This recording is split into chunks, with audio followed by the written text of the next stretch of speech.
நம்ம உடம்புல இருக்கக்கூடிய வாதத்தை குறைக்கக்கூடிய சிகிச்சை முறைகளை வந்து நம்ம ஃபாலோ பண்ணணும். அதே மாதிரி நரம்புகளுக்கு பலம் கொடுக்கக்கூடிய உணவு முறைகளையும் வாழ்வியல் முறைகளையும் வந்து ஃபாலோ பண்ணணும்.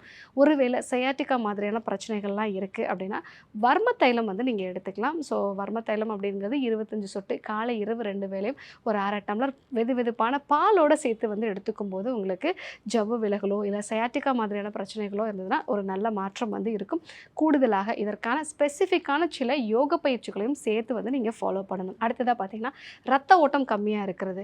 ஸோ காலைல வெரிகோஸ் வெயின்ஸோ இல்லை வந்து எடை அதிகரிக்கிறதுனால ரத்த ஓட்டம் வந்து கம்மியாக இருக்கிறது. ஸோ இந்த மாதிரி நிலைகளில் கால்களில் ரத்த ஓட்டத்தை வந்து அதிகப்படுத்துறதுக்கு மகாராஜ தைலம் வச்சு ஒரு மசாஜ் மாதிரி வந்து நம்ம பண்ணலாம். ஸோ அந்த மாதிரி பண்ணும்பொழுது நமக்கு ரத்த ஓட்டம் வந்து நல்லா இம்ப்ரூவ் ஆகும். அதன் மூலமாக கால்களில் உண்டாகக்கூடிய இந்த இரிட்டேஷன், முக்கியமாக அந்த நர்வில் உண்டாகக்கூடிய இரிட்டேஷன் வந்து குறையும். ஸோ அடுத்ததாக சத்து குறைபாடுகள் வந்து இருக்குது. ஸோ முக்கியமாக வைட்டமின் B12ஓட சத்து குறைபாடு, இரும்புச்சத்து, மெக்னீஷியம் குறைபாடுகள்லாம் இருக்குது அப்படின்னா இரும்புச்சத்து அதிகமாக இருக்கக்கூடிய காய்கறி கீரைகள் வந்து நம்ம நிறைய எடுத்துக்கணும். மெக்னீஷியம் வந்து இருக்குது அப்படின்னா ஸோ உங்களுக்கு பூசணி விதைகள் வந்து எடுத்துக்கலாம். அதே மாதிரி ஆல்மண்ட்ஸ் வந்து எடுத்துக்கலாம்.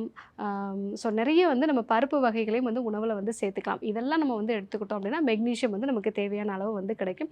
ஸோ வைட்டமின் B12 வந்து அசைவ உணவுகளில் இருக்குது. ஸோ அசைவ உணவுகளை முக்கியமாக வந்து மீன் வகைகளையும் மட்டன் சூப் இந்த மாதிரிலாம் நம்ம எடுத்துக்கிட்டோம் அப்படின்னா ஸோ நரம்பு சம்மந்தமான பிரச்சனைகள் ஓரளவுக்கு பெட்டர் ஆகும். ஸோ இது இல்லாமல் தொடர்ந்து எனக்கு பாடியில் இன்ஃப்ளமேஷன் வந்து இருக்குது டாக்டர். ஸோ இந்த இன்ஃப்ளமேஷனால தான் வந்து எனக்கு கால்கள் வந்து எப்போவுமே விறுவிறுப்பாக இருக்குது அப்படின்னா நீங்கள் இந்த இன்ஃப்ளமேஷனை குறைக்கக்கூடிய உணவு முறைகளையும் டீடாக்சிஃபிகேஷன் மெத்தட்ஸையும் வந்து ஃபாலோ பண்ணும்.